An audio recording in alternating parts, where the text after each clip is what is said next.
प्यारे बच्चों, math mastery hub YouTube channel में आप सभी का स्वागत है। आज हम यूपी बोर्ड एग्जाम 2025 के प्रश्न पत्र संकेतांक 324 जेबी को हल करेंगे। तो यदि आप चैनल पर नए हैं तो चैनल को सब्सक्राइब कीजिए, वीडियो को लाइक कीजिए और अपने मित्रों तक शेयर कर दीजिए, क्योंकि इसके बाद हम सारे सेटों का हल लेकर आएंगे। तो प्यारे बच्चों, आज हम 3 मार्च 2025 को संपन्न हुए इंटरमीडिएट गणित प्रश्न पत्र संकेतांक 324 जेबी को हल करेंगे। तो देखते हैं, सबसे पहले हम ऑब्जेक्टिव प्रश्नों में देख रहे हैं। हमारा पहला प्रश्न दिया है। देखिए, पहले प्रश्न में क्या निम्नलिखित सभी खंडों को हल कीजिए, सही विकल्प चुनकर अपनी उत्तर पुस्तिका में लिखिए। तो देख रहे हैं, का नंबर में दिया है समस्त त्रिभुजों के समुच्चय ए में देख रहे हैं आर बराबर T1 T2 such that T1 T2 के समरूप है द्वारा परिभाषित संबंध R। देख रहे, 4 ऑप्शन दिए हैं, हमको जांच करना है कौन सा विकल्प इसमें सही है। देख रहे, संबंध R बराबर दिया है। यदि इस पहले प्रश्न को हम हल करें तो देख रहे प्रश्न नंबर 1 एक के का में देख रहे दिया है संबंध R बराबर है T1। देख रहे, संबंध R बराबर दिया है T1 comma T2 such that T1 T2 के समरूप है द्वारा परिभाषित संबंध R। हमको जांच करना है कि इसमें कौन सा विकल्प सही है। देखिए, हम जानते हैं चूंकि दिया है T1 T2 के समरूप है, प्रत्येक त्रिभुज स्वयं के समरूप होता है, अर्थात T1 यदि सेल्फ संबंध देखें T1 अर्थात कह सकते हैं T1 के समरूप होगा, क्योंकि प्रत्येक त्रिभुज स्वयं के समरूप होता है, इसलिए यह स्वतुल्य संबंध है। अब इसके बाद देख रहे हैं, यदि सममित की जांच करें T1 T2 के समरूप है तो निश्चित रूप से T2 भी T1 के समरूप होगा। तो यह T1 T2 belongs to R, this implies T1 belongs to R। ये भी देख रहे हैं सत्य है, इसलिए यह सममित संबंध है। इसके बाद हम संक्रमक की जांच करेंगे। देख रहे हैं, यदि पहला त्रिभुज 3 त्रिभुज लेते हैं, माना T1 T2 और T3, माना T1 T2 T3 इस समुच्चय ए के 3 अवयव हैं, बिलोंग्स टू ए। तो देख रहे हैं T1 T2 belongs to R and T2 T3 belongs to R। देखिए, इसका अर्थ है कि T1 T2 के समरूप है और T2 T3 के समरूप है, तो निश्चित रूप से T1 भी T3 के समरूप होगा। अर्थात कह सकते हैं पहले का संबंध तीसरे से यही मिलेगा, T1 T3 belongs to R, इसलिए यह संक्रमक संबंध है। देख रहे हैं, स्वतुल्य है, सम्मित है, संक्रमक है, तो इसमें तीनों संबंध हैं। अब हम देखते हैं विकल्प को। पहले विकल्प में कह रहा स्वतुल्य और सम्मित है किंतु संक्रमक नहीं है। देख रहे हैं, हमने सिद्ध किया कि तीनों संबंध हैं, इसलिए पहला ऑप्शन गलत है। दूसरा, स्वतुल्य और संक्रमक है किंतु सम्मित नहीं है, ये भी गलत है। सम्मित और संक्रमक है किंतु स्वतुल्य नहीं है, देख रहे हैं, ये भी गलत है, क्योंकि तीनों संबंध स्थापित होते हैं। चौथे में दिया है स्वतुल्य है, सम्मित है और संक्रमक भी है। तो देख रहे हैं, इस प्रकार से प्रश्न 1 का ये चौथा विकल्प सही है, स्वतुल्य है, सम्मित है और संक्रमक भी है। इसके बाद यदि खा नंबर को देखें, देख रहे खा नंबर में दिया है क्या, माना देख रहे हैं महत्तम पूर्णांक फलन x क्या उस महत्तम पूर्णांक को प्रकट करता है जो x से कम या उसके बराबर है, तब f(x) बराबर महत्तम पूर्णांक फलन x द्वारा परिभाषित फलन f such that R to R होगा। तो देख रहे हैं, दिया हुआ इसमें फलन है प्रश्न नंबर 1 का खा। देख रहे हैं, प्रश्न नंबर 1 के खा में फलन दिया है f(x), फलन f(x) इक्वल टू, देख रहे हैं फलन f(x) इक्वल टू दिया है f(x) इक्वल टू महत्तम पूर्णांक फलन x के रूप में, तो हमको f such that R to R होगा, जहां देख रहे हैं इसका अर्थ है महत्तम पूर्णांक फलन x से तात्पर्य है कि इसका मान x से कम है या x के बराबर होगा, x से कम होगा या x के बराबर होगा। तो देख रहे हैं, इसकी जांच करें, चूंकि हमको सत्यता की जांच करना है। ऑप्शन में दिए हैं एकाकी है और आच्छादक, सेकंड कह रहा एकाकी किंतु आच्छादक नहीं, थर्ड कह रहा आच्छादक किंतु एकाकी नहीं, और चौथे में ना तो एकाकी है और ना ही आच्छादक है। तो यहाँ पर देख रहे हैं f(x) इक्वल टू महत्तम पूर्णांक फलन या माड x के रूप में कह सकते हैं। यहाँ से अगर हम f1 का मान निकालें, देख रहे हैं f1 इक्वल टू मिलेगा 1 के, अब यदि हम f1.1 का मान निकालें तो f1.1 देख रहे हैं f1.1 क्योंकि कह रहा है x से कम है या उसके बराबर है, तो देख रहे हैं चूंकि पूर्णांक नहीं है तो इससे कम मान मिलेगा, ये भी हमारा बराबर 1 के मिलेगा। क्योंकि देख रहे हैं दो अवयवों का प्रतिबिंब समान मिल जाता है, इसलिए यह एकाएकी नहीं होगा। और देख रहे हैं डोमेन के केवल पूर्णांक अवयव ही प्रतिबिंबित होंगे, जो भिन्नात्मक या दशमलव में हैं वो प्रतिबिंब नहीं होंगे, इसलिए यह आच्छादक भी नहीं होगा। तो देख रहे हैं ना तो एकाएकी है ना ही आच्छादक है, तो इसमें हमारा विकल्प नंबर देख रहे हैं ना तो एकाएकी है और ना ही आच्छादक है, तो विकल्प 4 सही है। इसके बाद हम तीसरे प्रश्न को यदि देखें, गा नंबर अवकल समीकरण d3y/dx³ का whole square plus log x into देख रहे हैं d2y/dx² का whole cube plus 5y equal to cos x की कोटि है। देख रहे हैं इसमें हमको कोटि बताना है कि इसकी कोटि क्या होगी। तो देख रहे हैं कोटि की अगर हम बात करें तो इसमें देख रहे हैं d3y/dx³ देख रहे हैं ये अधिकतम है, यहाँ d² दिया है, तो इस प्रश्न में अवकल समीकरण की जो कोटि मिलेगी तो देख रहे हैं वो 3 के बराबर होगी। 3 हम देख रहे हैं ऑप्शन नंबर सेकंड पर दिया है, तो इस प्रश्न का विकल्प सेकंड 3 सही है। आप देख रहे हैं यदि घ नंबर को हम देखें, घ नंबर में कह रहा है यदि बिंदुओं P और Q के निर्देशांक क्रमशः 2, 3, 0 एवं -1, -2, -4 हो तो सदिश PQ होगा। तो देख रहे हैं इस प्रश्न में P और Q दो बिंदुओं के निर्देशांक दिए हैं। प्रश्न नंबर 1 का घ देख रहे हैं, प्रश्न नंबर 1 के घ में दिया है, देख रहे हैं P का निर्देशांक है 2, 3, 0। इसको यदि हम सदिश के रूप में लिखें, मूल बिंदु O के सापेक्ष सदिश लिखेंगे तो इस बिंदु का सदिश बन जाएगा।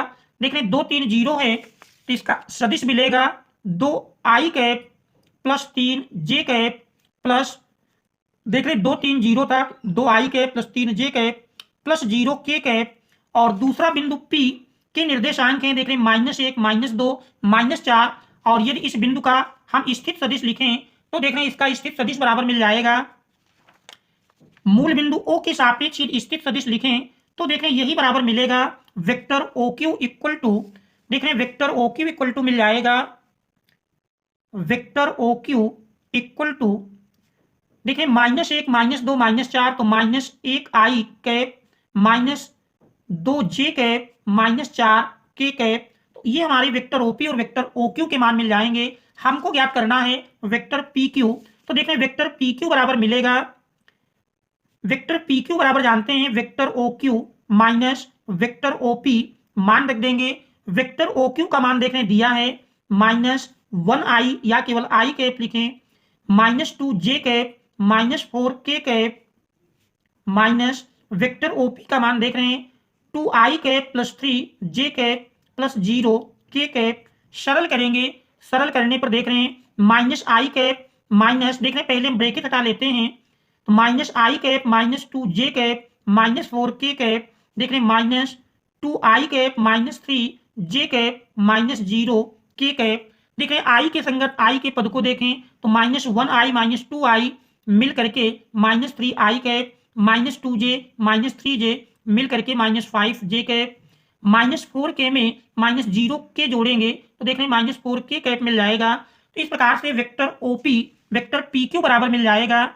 देख रहे हैं वेक्टर PQ का मान वेक्टर PQ इक्वल टू देख रहे हैं -3i cap -5j cap -4k cap.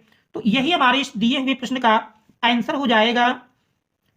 इसके बाद हम देखते हैं और देख रहे हैं चूंकि ये विकल्पीय प्रश्न है, विकल्प में देखें तो -3i कैप देख रहे हैं -3i cap -5j cap -4k cap देख रहे हैं -3i -5j -4k। तो ये हमारा विकल्प नंबर 3 पर दिया है। देख रहे हैं vector PQ -3i -5j -4k, तो ये हमारा विकल्प नंबर 3 पर दिया है। तो इस प्रकार से घा का थर्ड पार्ट थर्ड विकल्प सही है। इसके बाद अंगा नंबर को यदि देखें, अंगा नंबर में देख रहे दिया है कह रहा यदि 2x प्लस देख रहे हैं यदि 2x प्लस वाई बराबर 1, 0, -3, 2 तथा y बराबर 3, 2, 1, 4 तो कह रहा x का मान होगा।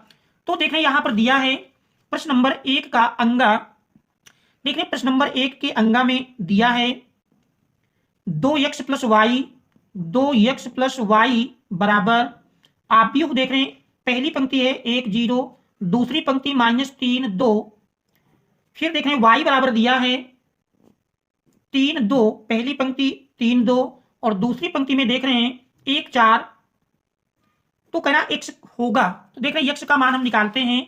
x का मान यदि आप निकालेंगे तो देख रहे हैं इस पहले समीकरण में y के स्थान पर यदि मान रख दें तो देख रहे हैं 2x प्लस y का मान देख रहे हैं रख देते हैं। y दिया है पहली पंक्ति 3 2, दूसरी पंक्ति में देख रहे हैं 1 4 बराबर 1 0 -3 2।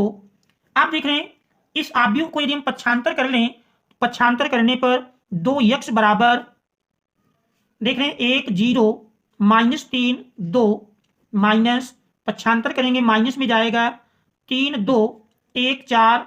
आप देख रहे हैं इसको सरल कर लेंगे, सरल करने पर यही बराबर मिल जाएगा देख रहे हैं 1 -3 -2 0 -2 -2, इसके बाद -3 -1 मिलकर के -4, फिर 2 -4 -2।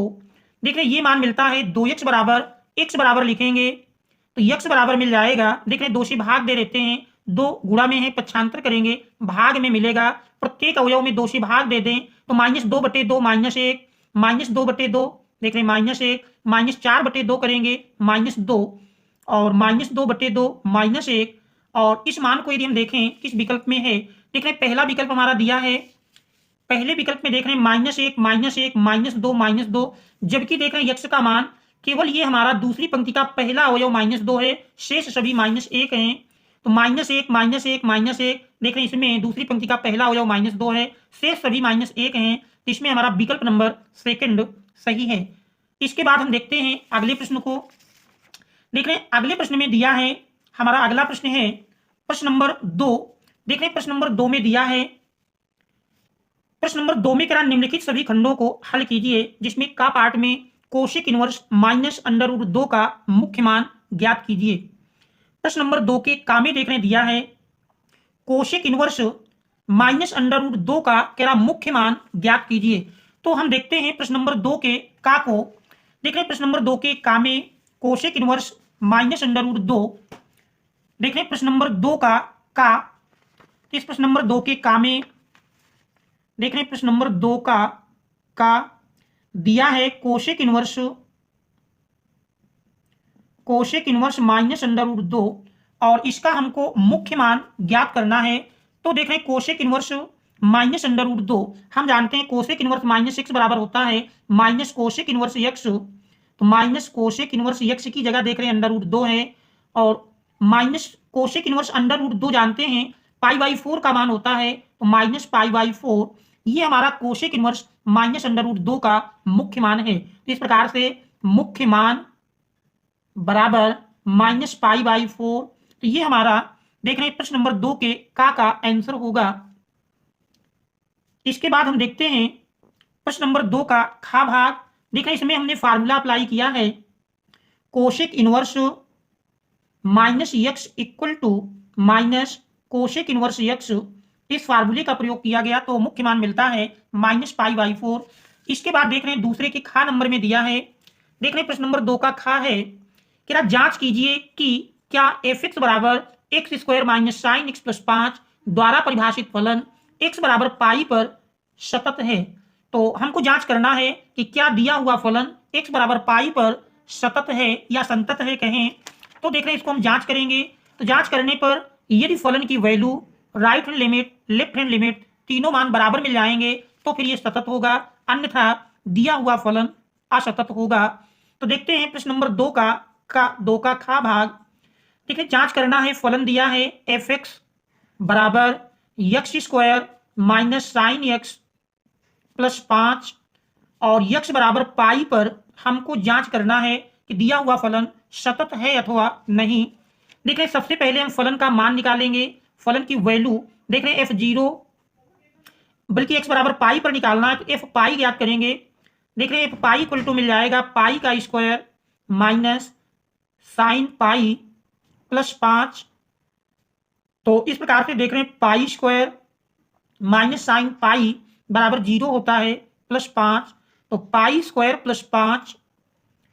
इसके बाद हम लेफ्ट हैंड लिमिट का मान निकालते हैं।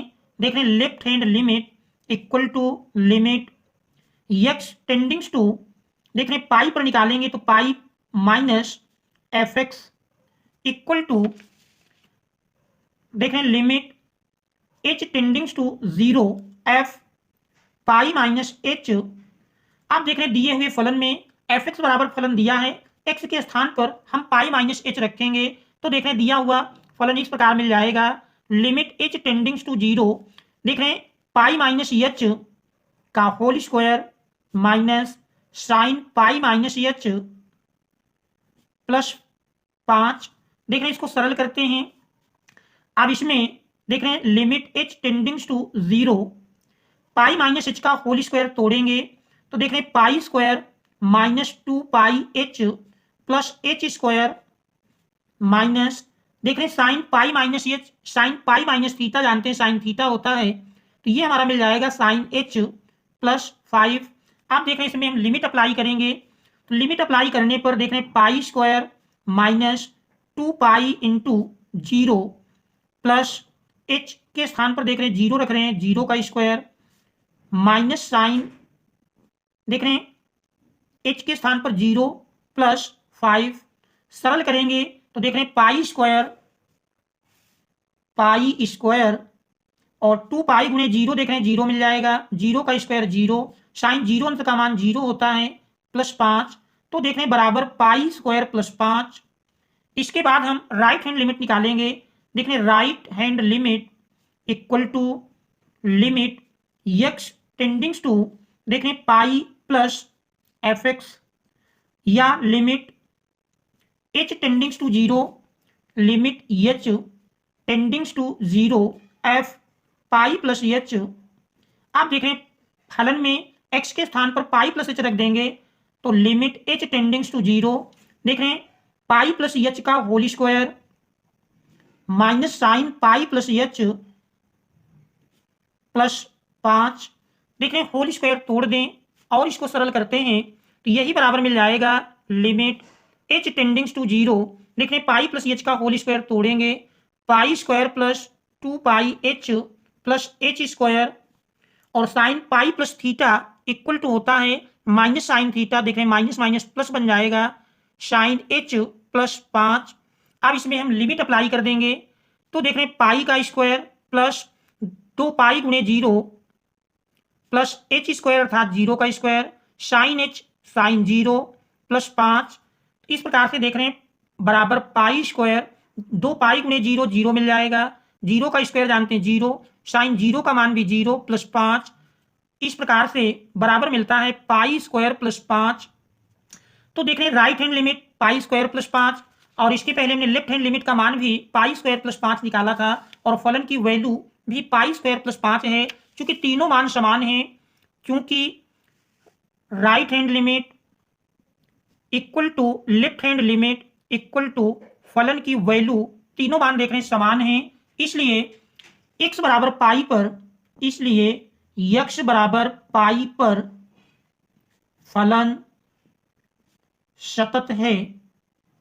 देख रहे हैं हमको ये बताना था कि क्या दिया हुआ फलन x बराबर पाई पर सतत है, क्योंकि देख रहे हैं फलन की value right hand limit left hand limit तीनों मान समान आ जाते हैं, इसलिए यह दिया हुआ फलन सतत है। अब इसके बाद हम प्रश्न नंबर 2 का गा भाग देखते हैं। देख रहे हैं प्रश्न नंबर 2 के गा में दिया है कि integration cosec x into cosec x plus काट x dx का मान ज्ञात कीजिए। देख रहे हैं इंटीग्रेशन कोसेक x, प्रश्न नंबर 2 का गा, देख रहे हैं प्रश्न नंबर 2 का गा दिया है। मान लेते हैं, माना इंटीग्रेशन आई बराबर, देख रहे हैं integration cosec x into cosec x plus काट x, कोसेक x प्लस काट x dx का मान ज्ञात कीजिए। आप देख रहे हैं इसमें हम कोसेक x का ब्रैकेट के अंदर यदि गुणा कर दें, integration cosec x into cosec x, cosec square x plus cosec x काट x, कोसेक x इंटू काट x dx। आप देख रहे हैं कोसेक स्क्वायर x का समाकलन जानते हैं, कोसेक x काट x का भी समाकलन जानते हैं, तो देख रहे हैं इनके यदि हम फार्मूला लगा दें, कोसेक स्क्वायर x का समाकलन हम जानते हैं माइनस काट x होगा, और कोसेक एक्स काट एक्स का समाकलन minus cosec x plus constant c जोड़ देंगे तो देख रहे हैं यही हमारा इस दिए हुए प्रश्न का आंसर हो जाएगा। आई बराबर minus cot x minus cosec x plus constant c. तो ये हमारा प्रश्न नंबर 2 के गा का आंसर होगा। इसके बाद हम देखते हैं प्रश्न नंबर 2 का घा भाग। देख रहे हैं प्रश्न नंबर 2 के घा में दिया है, प्रश्न नंबर 2 का घा है। देख रहे हैं प्रश्न नंबर 2 के घा में कह रहा यदि 2pa बराबर pb बराबर 5/13 और pa अपान b बराबर 2/5 तो pa यूनियन b ज्ञात कीजिए। तो देख रहे हैं दिया हुआ है प्रश्न नंबर 2 का घा 2pa बराबर pb बराबर 5/13 और pa upon b equal to दिया है pa upon b equal to देख रहे हैं 2/5 है। हमको pa यूनियन b ज्ञात करना है, pa यूनियन b का मान निकालना है। देख रहे हैं 2pa बराबर 5/13, क्योंकि 2pa बराबर 5/13 देख रहे हैं 2 पक्षांतर कर लेंगे तो pa बराबर मिल जाएगा 5/13 दुनाई 26। इसके बाद pb बराबर देख रहे हैं 5/13 दिया है, pb बराबर 5/13 और pa इंटरसेक्शन b दिया है।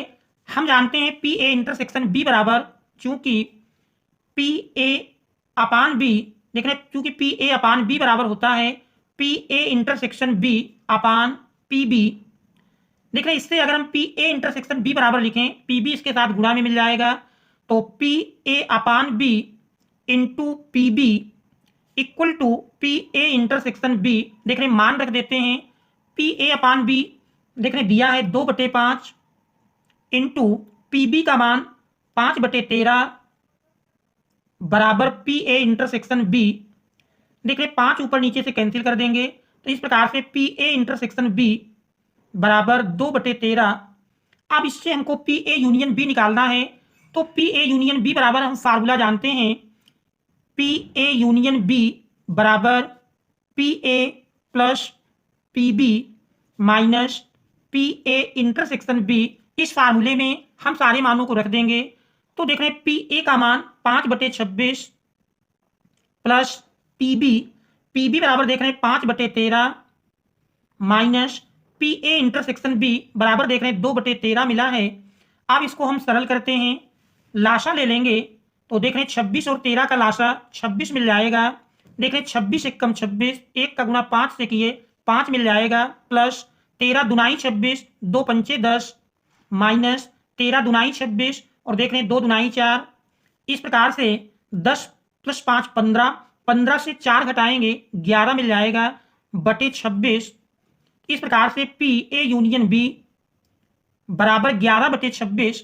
यही हमारा इस प्रश्न का आंसर होगा pa यूनियन b बराबर 11/26। इसके बाद हम देखते हैं अगले प्रश्न को। देख रहे हैं हमारा अगला प्रश्न दिया है क्या वाई अक्ष की दिक् कोज्याएं ज्ञात कीजिए। हमको वाई अक्ष की दिक् कोज्याएं ज्ञात करना है तो देखते हैं प्रश्न नंबर 2 का अंगा भाग। देख रहे हैं प्रश्न नंबर 2 का अंगा पार्ट में दिया है वाई अक्ष की दिक् कोज्याएं ज्ञात करना है। देख रहे हैं यदि हम अक्षों को खींचें, देख रहे हैं मान लीजिए एक्स अक्ष है तो देख रहे हैं ये एक्स अक्ष वाई अक्ष और जेड अक्ष, एक्स अक्ष वाई अक्ष जेड अक्ष पूछ रहा है जेड अक्ष की। देखिए प्रश्न है वाई अक्ष की कह रहा दिक् कोज्याएं ज्ञात कीजिए। तो हमको वाई अक्ष की दिक् कोज्याएं ज्ञात करना है। देख रहे हैं वाई अक्ष का अगर हम एक्स अक्ष से बना कोण निकालें तो हम जानते हैं प्रत्येक अक्ष एक दूसरे के लंबवत होते हैं तो वाई अक्ष का एक्स अक्ष से बना कोण 90 अंश का होगा और जेड अक्ष से देख रहे हैं बना कोण भी 90 अंश का मिलेगा, क्योंकि प्रत्येक अक्ष एक दूसरे के लंबवत होते हैं। प्रत्येक अक्ष देख रहे हैं एक्स अक्ष वाई अक्ष जेड अक्ष तो प्रत्येक अक्ष एक दूसरे से लंबवत होते हैं और वाई अक्ष का वाई अक्ष से बना कोण निकालेंगे तो 0 अंश मिलेगा, क्योंकि वाई अक्ष देख रहे हैं चूंकि वाई अक्ष एक्स अक्ष से 0 अंश, एक्स अक्ष से देख रहे हैं 90 अंश का कोण बनाता है और वाई अक्ष से वाई अक्ष एक्स अक्ष से 90 अंश, वाई अक्ष से 0 अंश अर्थात स्वयं से देखेंगे 0 अंश मिलेगा और जेड अक्ष से 90 अंश का कोण बनाता है, का कोण बनाती है, इसलिए वाई अक्ष की दिक्कोज्याएं बराबर मिलेंगी। देखिए दिक्कोज्या हम जानते हैं एल बराबर एक्स अक्ष के साथ बने कोण की कोज्या। देख रहे काश 90 अंश, काश 90 अंश का मान जानते हैं 0 होता है। दूसरी दिक्कोज्या एम बराबर काश, देख रहे वाई अक्ष से बना कोण 0 अंश है, काश 0 अंश का मान 1 होता है। और तीसरी दिक्कोज्या काश 90 अंश, तो देख रहे काश 90 का मान 0। इस प्रकार से दिक्कोज्याएं आता है वाई अक्ष की दिक्कोज्याएं, वाई अक्ष की दिक्कोज्याएं बराबर देख रहे हैं 0, 1, 0। तो ये हमारा इस प्रश्न का आंसर हो जाएगा। इसके बाद हम देखते हैं अगले प्रश्न को। देख रहे हैं हमारा अगला प्रश्न दिया है, देख रहे हैं तीसरे प्रश्न में दिया है कह रहा निम्नलिखित सभी खंडों को हल कीजिए। जिसका देख रहे का पार्ट है कह रहा x के सापेक्ष x की घात साइन x का अवकल गुणांक ज्ञात कीजिए जबकि x इज ग्रेटर देन 0। तो देख रहे हैं x के सापेक्ष हमको x की घात साइन x का अवकल गुणांक ज्ञात करना है। तो देख रहे हैं प्रश्न नंबर 3 का मान लीजिए फलन को y के बराबर, y बराबर देख रहे हैं x की घात साइन x, ये हमारा फलन दिया है और इसका हमको x के सापेक्ष अवकल गुणांक ज्ञात करना है। तो देख रहे हैं इसमें चर की घात चर है, जब भी चर की घात चर लगी हो तो बिना लाग लिए हुए अवकलन करना संभव नहीं होगा। इसलिए सबसे पहले दोनों ओर का लाग लेंगे। दोनों ओर का लाग लेने पर, दोनों ओर का लाग लेने पर देख रहे दोनों ओर का लाग लेंगे तो दोनों ओर का लाग लेने पर मिल जाएगा लाग y बराबर लाग x की घात साइन x। देखिए लाग में जो घात है वो पहले मिल जाती है, साइन x पहले आ जाएगा तो sign x into log x, sign x into log x, ये हमारा लाग y बराबर मिलता है। इसके बाद देख रहे हैं x के सापेक्ष अवकलन करेंगे। x के सापेक्ष अवकलन करने पर, x के सापेक्ष अवकलन करने पर ठीक है x के सापेक्ष अवकलन करेंगे लाग y का 1/y, फिर y का करेंगे तो y का अवकल गुणांक dy/dx बराबर देख रहे राइट हैंड साइड में दो फलन हैं, दो फलन के गुणन का सूत्र लगाएंगे। पहला फलन इंटू दूसरे का अवकल गुणांक लाग x का अवकल गुणांक 1/x प्लस दूसरा फलन अर्थात लाग x इंटू पहले का अवकल गुणांक साइन x का अवकल गुणांक जानते हैं काश x होता है। आप देख रहे हैं यदि y का हम पक्षांतर कर लें, भाग में है पक्षांतर करेंगे गुणा के रूप में जाएगी तो dy/dx बराबर y इंटू देख रहे हैं sine x into 1/x plus cos x into log x। देख रहे हैं y का मान रख देंगे तो y का यदि मान रख दें तो dy/dx बराबर देख रहे हैं y हमारा x की घात साइन x है तो x की घात साइन x इंटू देख रहे 1/x को पहले लिख लेते हैं तो 1/x sine x plus cos x into log x। यही हमारा x के सापेक्ष अवकल गुणांक का मान होगा। तो यही हमारे प्रश्न नंबर 3 के का आंसर होगा। इसके बाद हम देखते हैं अगले प्रश्न को। देख रहे हैं हमारा अगला प्रश्न दिया है, देख रहे हैं प्रश्न नंबर 3 का खा है क्या इंटीग्रेशन dx/√x² माइनस a² का मान ज्ञात कीजिए। तो देखते हैं प्रश्न नंबर 3 के खा को। देख रहे हैं प्रश्न नंबर 3 के खा में दिया है, प्रश्न नंबर 3 का खा मान लेते हैं माना इंटीग्रेशन i बराबर देख रहे हैं i बराबर इंटीग्रेशन dx/√x² माइनस a² कह रहा इसका मान ज्ञात कीजिए। तो देख रहे हैं इसका मान निकालने के लिए यदि हम मान लें माना या कहें x बराबर a sec थीटा रखने पर, x बराबर a sec थीटा रखने पर देख रहे हैं इसका अवकल गुणांक निकालेंगे तो dx बराबर मिल जाएगा a sec थीटा का जानते हैं sec theta tan theta, sec theta tan theta d theta. आप देख रहे हैं इन मानों को यदि रख दें तो i बराबर मिल जाएगा i बराबर इंटीग्रेशन dx के स्थान पर देख रहे हैं a sec theta into tan theta into D theta upon √ देख रहे हैं x² x हमारा a sec थीटा है मान रखेंगे तो a² sec² theta minus a square. देख रहे सरल करते हैं, ए स्क्वायर दोनों से कॉमन मिल जाएगा, तो आई बराबर integration a sec theta into tan theta upon, देखें ए स्क्वायर कॉमन लेंगे, वर्गमूल से बाहर लाएंगे, एक घात मिल जाएगी, तो a into under root sec square theta minus one, sec square theta minus one d theta. देखें sec square theta minus one जानते हैं, टेन स्क्वायर थीटा होता है, वर्गमूल लेंगे तो टेन थीटा मिल जाएगा। देख रहे हैं इंटीग्रेशन ए कैंसिल कर देते हैं, sec theta into tan theta upon, देख रहे हैं sec square theta minus one बराबर टेन स्क्वायर थीटा, और टेन स्क्वायर थीटा का वर्गमूल लेंगे तो टेन थीटा मिल जाएगा डी थीटा। टेन थीटा भी ऊपर नीचे से कैंसिल हो जाएगा। आप देख रहे हैं सेक थीटा और सेक थीटा का समाकलन हम जानते हैं log sec theta plus tan theta, sec theta plus tan theta plus constant c one के रूप में जोड़ देते हैं। आप देख रहे हैं सेक थीटा और टेन थीटा का यदि हम मान लिखें तो देख रहे हैं यहां माना गया था x बराबर ए सेक थीटा, तो सेक थीटा बराबर मिल जाएगा x बटे ए। देख रहे हैं लाग सेक थीटा हमारा x upon a plus tan theta का मान। देख रहे हैं त्रिभुज बना करके यदि हम मान ज्ञात करें तो देख रहे हैं x बराबर ए सेक थीटा है, त्रिभुज बनाएंगे, नाम ए बी सी यदि दे दें, देख रहे हैं कोण ए को हम थीटा मान लेते हैं, तो देख रहे हैं सेक थीटा ए पक्षांतर करेंगे बटे में मिलेगा, सेक थीटा बराबर है यक्स बटे ए। सेक थीटा जानते हैं कर्ण बटे आधार होता है, तो कर्ण देख रहे हैं यक्स, आधार लेंगे ए। अब पाइथागोरस प्रमेय से यदि हम लंब की माप निकालें तो लंब देख रहे हैं अंडर रूट कर्ण का स्क्वायर माइनस आधार का स्क्वायर, तो इस प्रकार से लंब बीसी की माप मिल जाएगी under root x square minus a square. आप देख रहे हैं टेन थीटा की आवश्यकता है, तो टेन थीटा बराबर लंब बटे आधार, लंब देख रहे हैं under root x square minus a square बटे आधार ए है बटे ए। देख रहे हैं इस मान को हम टेन थीटा के स्थान पर रख देंगे, तो देख रहे हैं यही मिल जाएगा under root x square minus a square upon a plus constant c one. देख रहे हैं दोनों का हर समान है, लासा ले लेंगे, तो यही बराबर होगा लाग ए, देख रहे हैं हमने लासा ले लिया, तो x plus under root x square minus a square plus c one.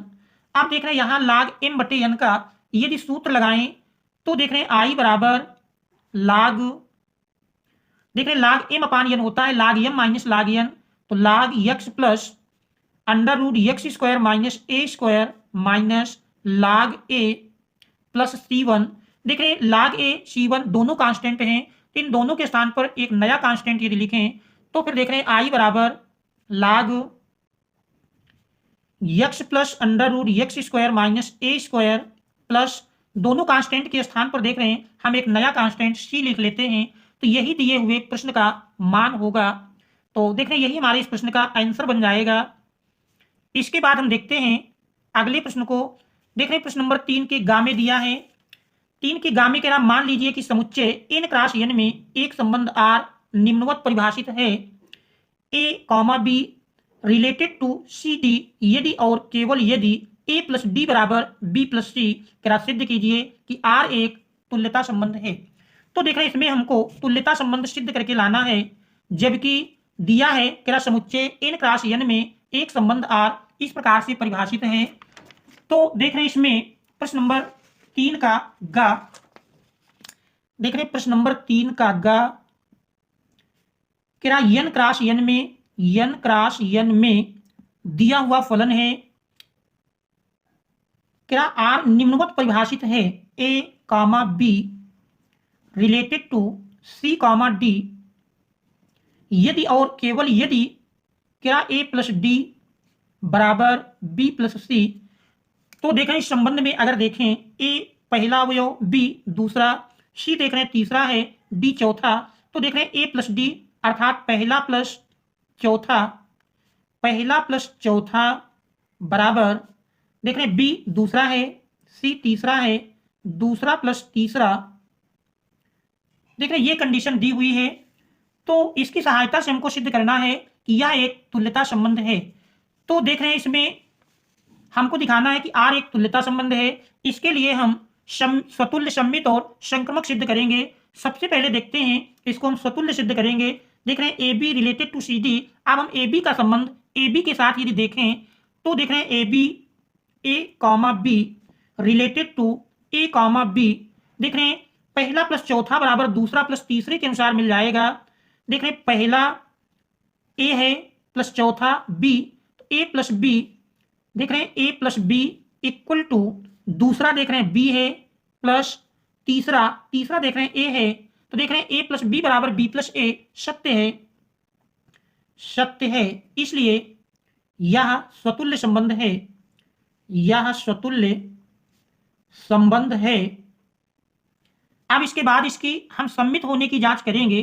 तो देख रहे हैं दूसरी कंडीशन सम्मित, सेकंड देख रहे हैं सम्मित के लिए a comma B related to c comma d, अर्थात ए बी का जो संबंध सी डी से है, ठीक यही संबंध सी डी का ए बी से मिल जाता है, तो सिद्ध हो जाएगा यह संबंध सम्मित है। देख रहे हैं यही प्रगुण लगाएंगे, पहला प्लस चौथा बराबर दूसरा प्लस तीसरा, तो इसके अनुसार मिल जाएगा ए प्लस डी बराबर बी प्लस सी। आप देख रहे हैं ए प्लस डी बराबर बी प्लस सी है, तो बी प्लस सी बराबर ए प्लस डी लिख सकते हैं, बी प्लस सी बराबर ए प्लस डी। आप देख रहे हैं यहां पर यदि हम क्रम विनिमय नियम को लगाएं तो क्रम विनिमय नियम से मिल जाएगा सी प्लस बी बराबर डी प्लस ए। तो ये हमारा क्रम विनिमय नियम से मिल जाएगा, क्रम विनिमय नियम से। देख रहे क्रम विनिमय नियम से मिल जाता है। अब यहां पर देखें पहला प्लस चौथा, तो देख रहे हैं सी पहला अवयव है, तो सी पहला प्लस चौथा बराबर दूसरा प्लस तीसरा, तो दूसरा देख रहे हैं डी है, तो सी कॉमा डी रिलेटेड टू देख रहे हैं पहला प्लस चौथा बराबर दूसरा प्लस तीसरा, पहला प्लस चौथा बराबर दूसरा प्लस तीसरा, तो दूसरा देख रहे हैं डी है, तीसरा ए है और चौथा बी है।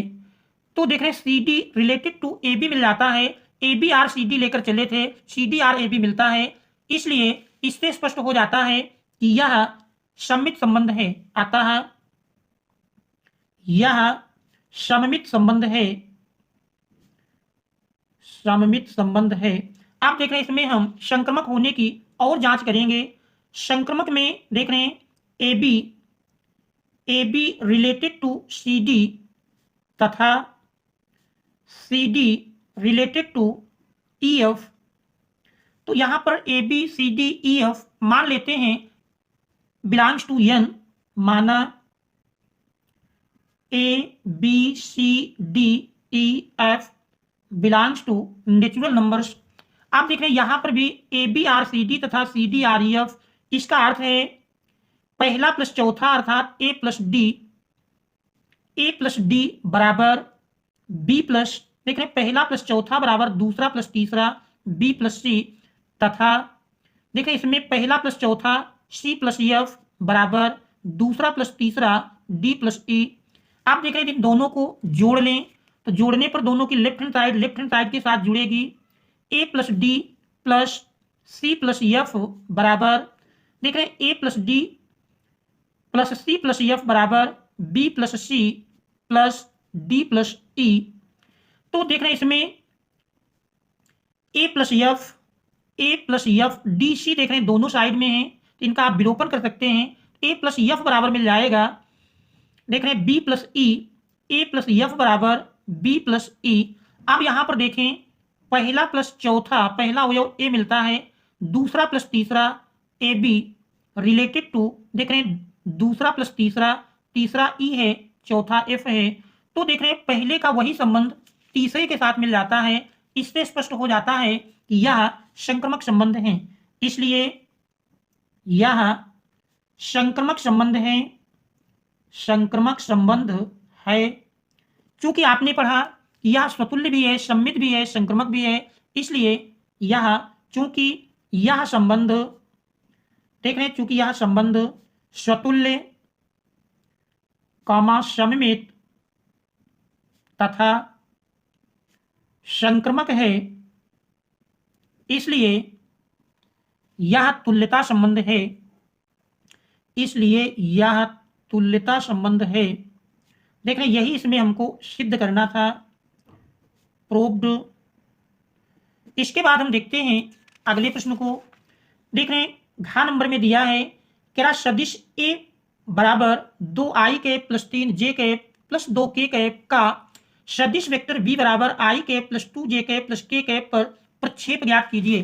तो देख रहे हैं दो सदिश दिए हैं। प्रश्न नंबर 3 का घ, देख रहे हैं प्रश्न नंबर 3 के घ में वेक्टर a बराबर दिया है। देख रहे हैं वेक्टर a का मान है 2i cap plus 3j cap plus 2k cap और सदिश b बराबर देख रहे हैं दिया है। सदिश b बराबर है i cap plus 2j cap plus k cap, i cap plus 2j cap plus k cap. तो देख रहे हैं i cap plus 2j cap plus k cap पर प्रक्षेप ज्ञात करना है, अर्थात सदिश a का सदिश b पर हमको प्रक्षेप ज्ञात करना है। हम जानते हैं सदिश a का सदिश वेक्टर a का सदिश वेक्टर b पर प्रक्षेप, देखिए सदिश a का सदिश b पर प्रक्षेप बराबर होता है, प्रक्षेप बराबर vector a dot vector b upon mod b। देख रहे ये इसका फार्मूला है, सदिश a का सदिश b पर प्रक्षेप बराबर a dot b upon mod b। तो देख रहे इसका मान निकालते हैं, vector a 2i cap plus 3j cap plus 2k cap dot, देख रहे वेक्टर b का मान है i cap plus 2j cap plus k cap upon mod b। Mod b देख रहे हैं b का मान है अंडर रूट i का गुणांक का स्क्वायर प्लस j के गुणांक का स्क्वायर, j का गुणांक 2 है 2 का स्क्वायर प्लस k के गुणांक का स्क्वायर। सरल करेंगे तो देख रहे हैं इसमें डॉट प्रोडक्ट i का गुणा i के साथ, तो देख रहे हैं 2 और 1 का गुणनफल 2 प्लस 3 और 2 का गुणा करेंगे 3 दुनाई 6 प्लस 2 और 1 का गुणा करेंगे 2 एकम 2 बटे अंडर रूट, देख रहे हैं 1 का स्क्वायर 1 प्लस 2 का स्क्वायर 4 प्लस 1 का स्क्वायर 1। सरल कर लेते हैं 6 2 8 2 10, देख रहे हैं 10 बटे अंडर रूट 4 1 5 1 6। देख रहे हैं हर को परिमेय बनाना है तो अंडर रूट 6 से अंश और हर में गुणा कर दीजिए। तो देख रहे हैं यही मान मिल जाएगा 10 अंडर रूट 6 बटे अंडर रूट 6 का अंडर रूट 6 से गुणा करेंगे 6 मिल जाएगा। देख रहे हैं 2 तिहाई 6 2 पंचे 10। तो a का b पर प्रक्षेप बराबर मिलता है वेक्टर a का वेक्टर b पर प्रक्षेप बराबर 5 अंडर रूट 6 बटे 3। तो ये हमारा इस दिए हुए प्रश्न का आंसर हो जाएगा, वेक्टर a का वेक्टर b पर प्रक्षेप बराबर 5 अंडर रूट 6 बटे 3। तो ये हमारा इस प्रश्न का आंसर होगा। इसके बाद हम देखते हैं अगले प्रश्न को। देख रहे हैं हमारा अगला प्रश्न है, इसके बाद हम चौथे प्रश्न को देखते हैं। देख रहे हैं चौथे प्रश्न में दिया है, हमारा चौथा प्रश्न है क्या निम्नलिखित सभी खंडों को हल कीजिए, जिसमें देख रहे हैं का भाग में इंटीग्रेशन dx अपान x plus 1 into x plus 2 का कह रहा मान ज्ञात कीजिए। तो देख रहे हैं इस प्रश्न को हल करते हैं। प्रश्न नंबर 4 का देख रहे हैं प्रश्न नंबर 4 के का में दिया है, प्रश्न नंबर 4 का मान लेते हैं, माना i बराबर इंटीग्रेशन dx अपान x plus 1 into x plus 2। देख रहे हैं इस दिए हुए फलन की सबसे पहले हम आंशिक भिन्न निकाल लेते हैं, माना 1 बटे x plus 1 into x plus 2 बराबर a बटे एक्स प्लस 1 प्लस b बटे एक्स प्लस 2। आप देख रहे हैं लासा ले लेंगे तो लासा लेने पर यही मिल जाएगा x plus 1 into x plus 2। देख रहे हैं तिरछा गुणा कर देंगे a into x plus 2 plus b into x plus 1। आप देख रहे हैं दोनों ओर का हर समान है, तो यदि दोनों ओर का हर छोड़ दिया जाए तो देख रहे हैं अंश 1 बराबर, देख रहे हैं a का ब्रैकेट के अंदर गुणा कर देंगे तो ax देख रहे हैं मिल जाएगा ax plus 2a plus bx plus b। देख रहे हैं x के पदों को एक साथ कर लें और x कॉमन कर लेंगे तो a plus bx plus 2a plus b। दोनों ओर से तुलना करने पर देख रहे हैं दोनों ओर से तुलना कर लेंगे, दोनों ओर से तुलना करने पर दोनों ओर से तुलना करने पर, देखिए दोनों ओर से तुलना करेंगे, x का गुणांक a प्लस बी, और लेफ्ट हैंड साइड में देख रहे हैं x का गुणांक 0 मिल जाएगा। राइट हैंड साइड में अचर पद 2a प्लस बी, और लेफ्ट हैंड साइड में देख रहे हैं अचर पद 1 है। तो इस प्रकार से हमारे ये दो समीकरण बन जाते हैं। यदि इन समीकरणों को हल करके हम a और b का मान निकालें, देख रहे हैं पहले से दूसरे को यदि घटाएंगे, घटाने में हम जानते हैं चिन्ह बदल जाते हैं, तो b कैंसिल हो जाएगा, a माइनस 2a माइनस ए, देख रहे हैं माइनस 1 माइनस माइनस कैंसिल कर देंगे, a बराबर 1, और a का मान समीकरण 2 में यदि रख दें तो देख रहे हैं 1 प्लस बी बराबर 0, तो b बराबर मिल जाएगा -1। अतः दिया हुआ फलन देख रहे हैं इस प्रकार बन जाएगा। यहां देख रहे हैं जो हमने माना था ए बी का मान रख दें, अतः आई बराबर इंटीग्रेशन, देख रहे हैं a अपान एक्स प्लस 1, ए का मान 1 है, 1 बटे एक्स प्लस 1, फिर देख रहे हैं b का मान -1 है, तो प्लस माइनस माइनस 1 बटे एक्स प्लस 2 dx। अब देख रहे हैं इसका हम समाकलन कर लेंगे, 1 बटे एक्स प्लस 1 का समाकलन log x plus 1, log x plus 1 minus 1 बटे एक्स प्लस 2 का समाकलन log x plus 2, plus constant c जोड़ देंगे। अब देख रहे हैं log m minus log n का यदि फार्मूला लगाएं तो i बराबर log, देख रहे हैं x प्लस 1 अपान x plus 2 plus constant c। तो यही हमारे इस दिए हुए प्रश्न का आंसर होगा। देखिए ये हमारा इस दिए हुए प्रश्न का आंसर हो जाएगा। इसके बाद हम देखते हैं प्रश्न नंबर 4 के खा को। देखिए प्रश्न नंबर 4 का खा है, कह रहा है यादृच्छा चुने गए किसी अधिवर्ष में 53 मंगलवार होने की प्रायिकता ज्ञात कीजिए। यादृच्छा चुने गए किसी अधिवर्ष में 53 मंगलवार होने की प्रायिकता ज्ञात कीजिए। हम जानते हैं कि अधिवर्ष में 366 दिन होते हैं। तो देखते हैं प्रश्न नंबर 4 का खा। 4 के खा में किसी अधिवर्ष में 53 मंगलवार होने की प्रायिकता ज्ञात करना है। चूंकि अधिवर्ष में देख रहे हैं अधिवर्ष में दिनों की संख्या बराबर जो होती है 366 दिन होते हैं, 366 दिन होते हैं। देख रहे हैं 366 दिन को यदि हम सप्ताह में डिवाइड करें तो देख रहे हैं 366 बराबर मिलेगा 52 सप्ताह तो पूर्ण होंगे, 52 गुणे 7 प्लस 2 दिन शेष बचेंगे। तो देख रहे हैं 7 दुनाई 14, 7 पन्ना 35, 1 36, 364 प्लस 2 366 के बराबर मिल जाएगा, जो कि ये दर्शाता है कि 52 पूर्ण सप्ताह हैं, अर्थात 52 तो प्रत्येक दिन होगा। जो शेष 2 दिन बचते हैं उनमें क्या युग्म होंगे, तो देख रहे हैं जो शेष 2 दिन हैं इन 2 दिनों का युग्म बन सकता है। पहला युग्म हमारा रविवार सोमवार, रविवार सोमवार हो सकता है। दूसरा युग्म सोमवार मंगलवार, सोम मंगल, और देख रहे हैं तीसरा युग्म बन सकता है मंगलवार और गुरुवार, मंगलवार गुरुवार, मंगलवार बुधवार, देख रहे हैं क्रम से मंगल के बाद बुध मिलेगा, इसके बाद बुधवार और गुरुवार या बृहस्पतिवार कहते हैं। पांचवा गुरुवार या शुक्रवार, गुरुवार शुक्रवार, और छठा युग्म हमारा शुक्रवार शनिवार, शुक्रवार और शनिवार का युग्म हो सकता है। सातवां शनिवार और रविवार, और रवि सोम देख रहे हैं ऊपर लिखा है। तो जो 2 दिन शेष बचते हैं उन 2 दिनों में देख रहे हैं 7 में से कोई एक युग्म होगा। तो देख रहे हैं कुल ढंगों की संख्या 7 है, जबकि अनुकूल अनुकूल पूछा 53 मंगलवार। तो देख रहे हैं 53 मंगलवार तभी होंगे जब हमारा ये दूसरा युग्म पड़ेगा या तीसरा युग्म, इन 2 में से कोई एक होगा, तब जाके 53 मंगलवार होंगे। इसलिए अभीष्ट प्रायिकता बराबर मिल जाएगी, देख रहे हैं अभीष्ट प्रायिकता बराबर अनुकूल ढंग। देख रहे हैं अनुकूल ढंग हमारे 2 हैं, 2 बटे कुल ढंग 7 हैं, तो अभीष्ट प्रायिकता 2 बटे 7 के बराबर हो जाएगी। तो ये हमारा इस प्रश्न का आंसर होगा। इसके बाद हम देखते हैं अगले प्रश्न को, प्रश्न नंबर 4 का गा।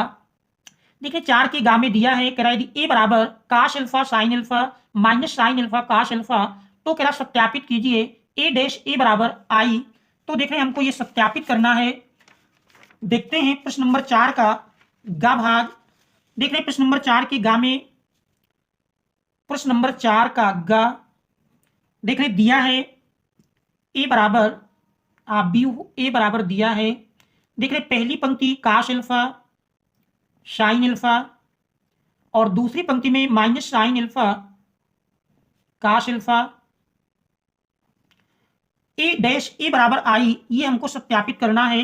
देख रहे ए बराबर दिया है, इससे अगर हम ए डैश का मान निकालें, ए डैश ए का परिवर्ताव्य होगा। देख रहे पहली पंक्ति पहला स्तंभ बन जाएगी काश अल्फा अपान साइन अल्फा।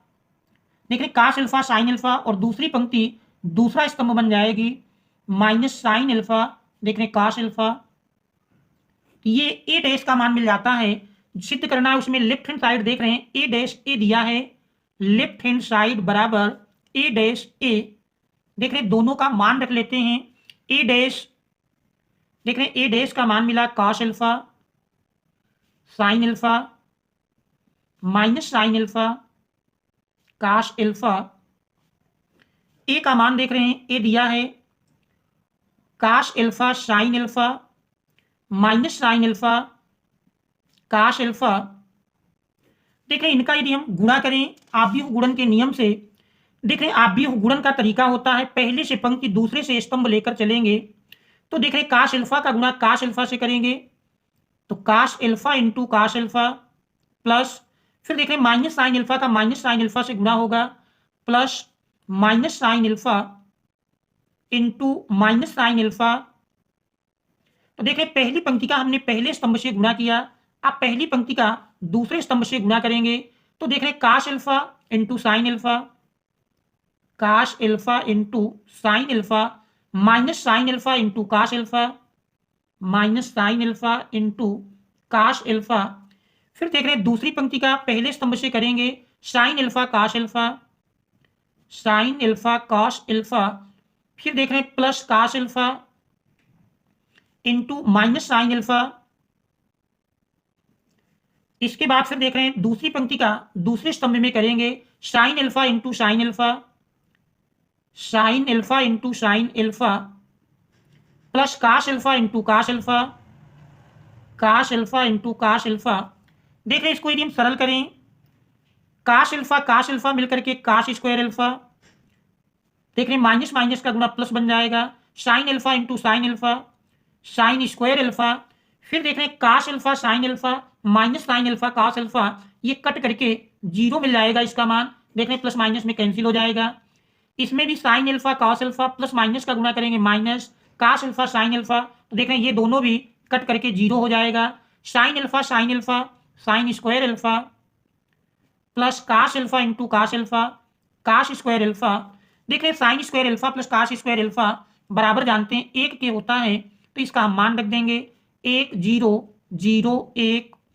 और हमको देख रहे हैं इसमें सिद्ध करके लाना था कि आई, तो देख रहे हैं द्वितीय कोटि का ये हमारा आई का मान अर्थात तत्समक आव्यूह या इकाई आव्यूह के बराबर मिल जाता है। तो लेफ्ट हैंड साइड बराबर राइट हैंड साइड। देख रहे हैं यही हमको इसमें सिद्ध करना था, प्रूव्ड। इसके बाद हम देखते हैं प्रश्न नंबर 4 का घा पार्ट। घा में कह रहा दर्शाइए कि प्रदत्त फलन एफ एक्स बराबर X cube minus 3x square plus 4x कह रहा X belongs to R, R में वर्तमान फलन है। देख रहे प्रश्न नंबर 4 का घा दर्शाइए कि प्रदत्त फलन एफ एक्स बराबर देख रहे हैं दिया है एफ एक्स बराबर कह रहा एक्स क्यूब माइनस देख रहे हैं एफ एक्स बराबर X cube minus 3x square. देख रहे हैं X cube minus 3x square plus 4x, जहां x बिलोंग्स टू आर क्या x belongs to R, R में वर्तमान फलन है। हमको इसको वर्तमान फलन सिद्ध करना है। हम जानते हैं यदि इसका हम अवकल गुणांक निकालें और अवकल गुणांक सभी वास्तविक संख्याओं के लिए यदि पॉजिटिव मिल जाता है, निगेटिव नहीं आता है, तो सिद्ध हो जाएगा कि यह वर्तमान फलन है। देख रहे हैं x के सापेक्ष अवकलन करने पर देख रहे हैं x के सापेक्ष अवकलन करेंगे एफ डैश एक्स। देख रहे हैं F dash x x cube का अवकल गुणांक 3x स्क्वायर, घात पहले मिलेगी घात से घटाएंगे माइनस 3 इंटू देख रहे हैं एक्स स्क्वायर का अवकल गुणांक 2x प्लस 4x का करेंगे 4 इंटू 1। देख रहे हैं सरलतम रूप में लिखें 3x स्क्वायर माइनस देख रहे हैं 3 दूनी 6x प्लस 4 1 कम 4।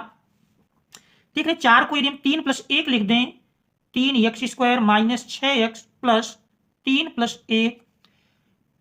आप देख रहे हैं पहले 3 पदों में 3 कॉमन मिल रहा है, 3 कॉमन कर लें तो देख रहे हैं x² minus 3 Dunai 6, 2x plus 3 एकम 3 प्लस 1।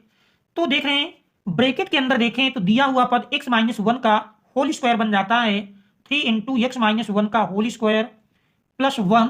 आप देख रहे हैं x के स्थान पर हम कोई भी रियल नंबर्स रखें तो x के प्रत्येक मान के लिए f डैश x, देख रहे हैं एक के f डैश x का मान आपका ग्रेटर देन 0 ही मिलेगा, निगेटिव मान नहीं मिलेगा।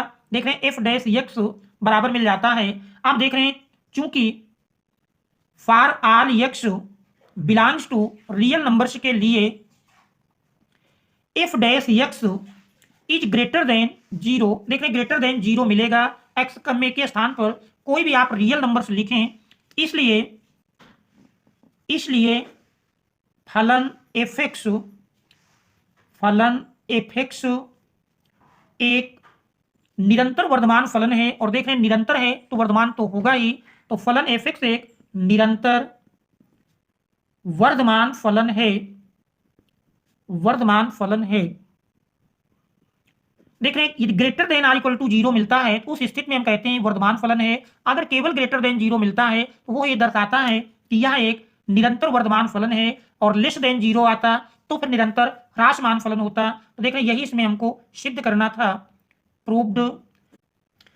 देखिए इन प्रश्नों का हल, आशा है कि आप स्टेप टू स्टेप प्रश्नों का हल समझ गए होंगे। फिर भी कहीं कोई समस्या हो या सुझाव है तो उसे कमेंट्स के माध्यम से अवश्य अवगत कराएं, और यदि चैनल पर आप नए हैं तो चैनल को सब्सक्राइब कीजिए, वीडियो को लाइक कीजिए और अपने मित्रों तक शेयर अवश्य कर दीजिए। अगले भाग में हम इसका आगे का हल लेकर आएंगे, और इसके बाद शेष जितने दिए हुए सेट हैं सभी सेटों का हल लेकर आने वाले हैं।